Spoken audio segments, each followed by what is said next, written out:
School, क्योंकि school का जो वास्ता है ना, वो आपको इंडिकेट करता है शिक्षा को। वो एक रास्ता बताता है कि आप शिक्षित कैसे होंगे। वो बोरा पीठ पे लादने से के बजाय आप स्कूल का वास्ता क्यों नहीं पीठ पे लाते हैं? अच्छा। क्योंकि बोरा आपको एक अच्छा उज्जवल भविष्य नहीं देगा, लेकिन स्कूल का वास्ता आपके आने वाले कल को उज्जवल ज़रूर कर देगा। अच्छा, क्या लगता है जैसे कमल का फूल है, सारे लोगों को ज़ुबान पे याद रहता है और स्कूल का वास्ता क्या सभी लोग इसको देखेंगे? स्कूल का वास्ता एक ऐसा कॉमन चुनाव चिन्ह है जो हर एक गरीब आंगनबाड़ी में भी पढ़ने वाला बच्चा की जो माँ होती है वो कहती है बस्तवा लेते जाओ बबुआ। हुँ। तो वो बहुत कॉमन चुनाव चिन्ह है, ये सबके दिमाग में और सबके लिए बहुत गर्व की बात है। ठीक है, अगर हम लालटेन याद कर सकते हैं, तीर से आप ही बताइए, तीर से आप क्या इंडिकेट करते हैं? कमल से आप याद रख सकते हैं। तो स्कूल का वास्ता तो आपके ज़िंदगी का रास्ता तय कर रहा है, आपको गरीबी से निकलने का रास्ता बता रहा है, तो वो क्यों नहीं याद रहेगा। अच्छा, मैम एक चीज़ बताइएगा प्रशांत किशोर जी अगर इस बार पूरे सीट पे चुनाव लड़ रहे हैं, अगर क्या लगता है प्रशांत किशोर जी सभी जगह से अगर उनको सरकार में मौका मिले, तो सबसे पहला कदम जो सरकार बनने के बाद क्या रहेगा? सबसे पहले हमारा सरकार बनने के बाद सबसे पहला मुद्दा यही रहेगा कि हम वृद्धा पेंशन बढ़ाएं।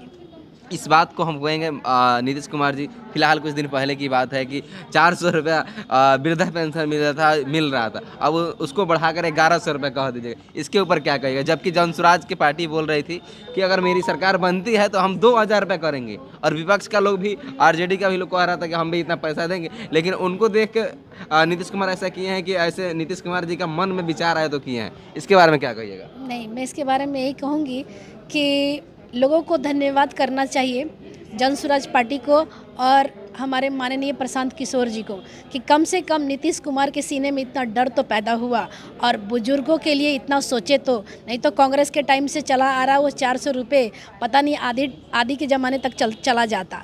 तो वो जो भी हुआ, इसका पूरा क्रेडिट हमारे पार्टी के सूत्रधार प्रशांत किशोर जी को जाता कि उनके डर से ही सही, लेकिन नीतीश कुमार जी 1100 रुपये किए। लेकिन 1100 रुपये काफ़ी भी नहीं है, क्योंकि हमारी महंगाई बढ़ती है लेकिन वृद्धा पेंशन नहीं बढ़ता है। अच्छा। तो ये चीज़ें वहीं नहीं रुकनी चाहिए। 1100 रुपये में आप ही बताइए, क्या उसमें भी कम हो सकता है? आप जितने भी हमारी पार्टियां ये चीज़ें लेके आ रही हैं, उसको नीतीश जी कॉपी कर रहे हैं, तो नीतीश जी उस चीज़ को लागू कर रहे हैं, तो कहीं ना कहीं क्रेडिट जाता है हमारे माननीय प्रशांत किशोर जी को।